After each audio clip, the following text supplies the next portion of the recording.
দুটি ডিম আর দুটি কলা দিয়েই মজাদার পুডিং তৈরি করে নেওয়া যাবে। তো অনেক সময় বাচ্চারা ডিম দুধ খেতে চায় না, এভাবে যদি পুডিং তৈরি করে দেওয়া যায় বাচ্চাদের অনেক পছন্দ লাগবে খেতে কিন্তু।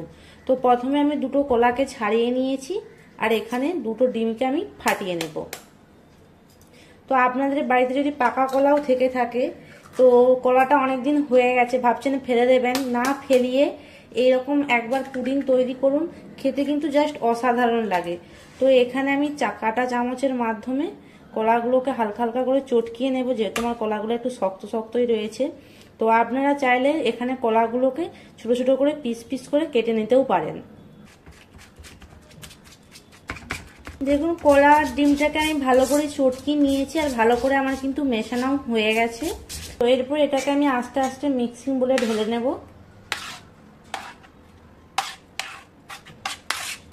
কলাটাকে যদি এভাবে মানে মিক্সিয়ে দেওয়ার আগে এভাবে যদি চটকে নেন তাহলে ভালো করে মিশ্রণটা আরো ভালো হয়ে যাবে। তো সেই জন্য চটকি নিয়েছি, দেখুন একদম পুরো পারফেক্ট হয়ে গেছে আমার মিশ্রণটা।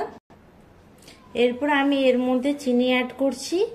তো আপনারা আপনাদের পরিমাণ অনুযায়ী চিনি দেবেন। এরপর এটাকে মিশিয়ে আমি ভালো করে ব্লেন্ড করে নিচ্ছি। দেখুন এখানে ডিম আর কলাটাকে আমি ভালো করে মিশিয়ে পেস্ট করে নিয়েছি। এরপর আমি এটাকে এখানে একটা ছাঁকনি নিয়েছি, ছাঁকনির মধ্যে এটাকে ভালো করে আমি ছেঁকে নেব। কারণ যতই আমরা মিক্সারে পেস্ট করি না কেন কলার অনেক সময় বিচে থাকে, তো ওই বিচেগুলো যখন আমরা মিক্সিতে পেস্ট করলেও ওইগুলো কিন্তু হালকা হালকা করে মুখে লেগে যায়। তো সেই জন্য এটাকে আমি থাকুক বা নাই থাকুক তবুও আমি একবার ভালো করে চেনে নিচ্ছি, যাতে যদি কোনো লাংস থাকে বা শক্ত অংশ থাকে তো ওটা এই ছাঁকনির মধ্যেই রয়ে যাবে। তো দেখুন আমার মিশ্রণটা একদম পুরো পারফেক্ট হয়েছে, নয় মোটা নয় পাতলা। তো এটাকে আবার সাইডে রেখে দেবো। দেখুন আমি গরুর দুধ নিয়েছি, তো দুধটাকে আমি ভালো করে জাল করে নিয়েছি। তো গরম করার পর এরপর যে আমি যে কলার মিশ্রণটা রেখেছিলাম এর উপরে দিয়ে দেবো। আমি এখানে দুটো কলা দুটো ডিম আর তার পরিমাপে আমি এখানে 2 কাপ আমি দুধ দিয়েছি। তো মিশ্রণটাকে আমি ভালো করে মিশিয়ে নিচ্ছি।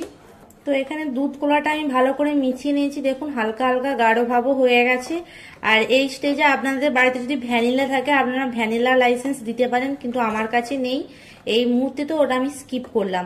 পুডিং এর জন্য এখানে ক্যারামেল তৈরি করে নেব।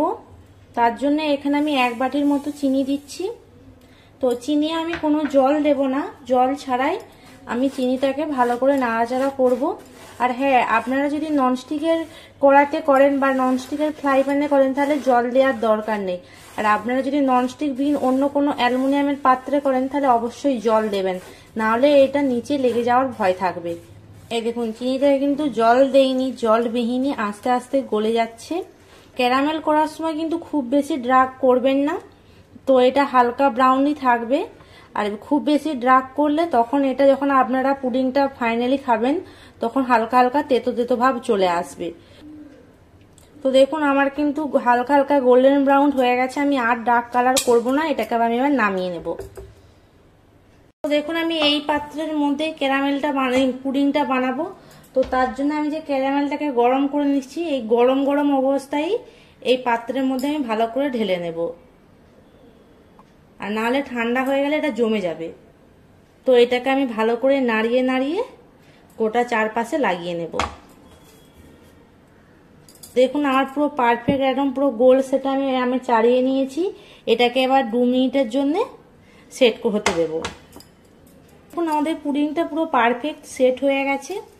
এরপর আমি যে ডিম দুধ কলার যে মিশ্রণটা দিয়েছিলাম এইটা আবার ওর উপরে দিয়ে দেব আস্তে আস্তে। আমার কাছে কেক তৈরি করার মোল্ড নেই তাই আমি এরকম পাত্রে নিয়েছি। তো আপনারা কেক তৈরি করার পাত্র না থাকলে এরকম মোল্ডও করতে পারেন।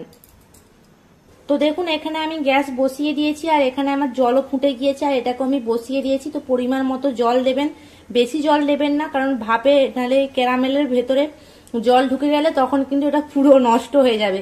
তো পরিমাণ মতো জল দেবেন। দেখুন এটা আমার পুরো 30 থেকে 40 মিনিট পর আমি এরকম একটা টুথপিক নিয়ে এটাকে চেক করছি। দেখুন আমার একটাও কিন্তু লাংস আসেনি, পুরো একদম পরিষ্কার খাঁচি এসেছে, তার মানে এটা আমার পুরো পারফেক্ট হয়ে গেছে। তো এটাকে আমি আবার পুনরায় ঢাকা দিয়ে দেব, 5 মিনিটের জন্য ঠান্ডা হতে দেব। দেখুন এটাকে আমি নামিয়ে নিয়েছি, আমার পুরো 5 মিনিট হয়ে গেছে, ঠান্ডাও করে নিয়েছি।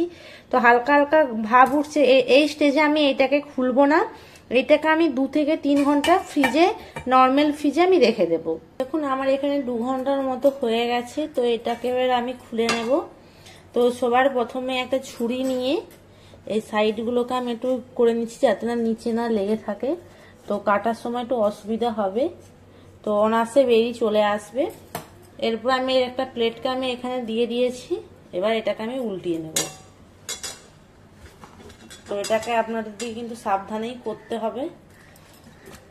তো দেখুন এটাকে আমি উল্টিয়ে নিয়েছি, আর এর উপরে কিন্তু যে ক্যারামেলের যে পুডিং এর কিন্তু রসটা হালকা হালকা করে বেরিয়ে গেছে। এরপর এটাকে আমি আস্তে আস্তে করে তুলে নেব।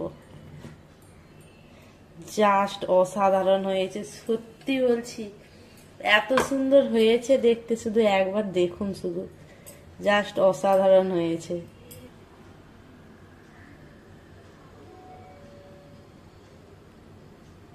পুরো পারফেক্ট হয়েছে। তো আমার 2 ঘন্টা হয়নি, তার আগে আমি এটা বের করে নিয়েছি। তো দেখুন কত সুন্দর হয়েছে, আপনাদেরকে কেটে দেখাচ্ছি।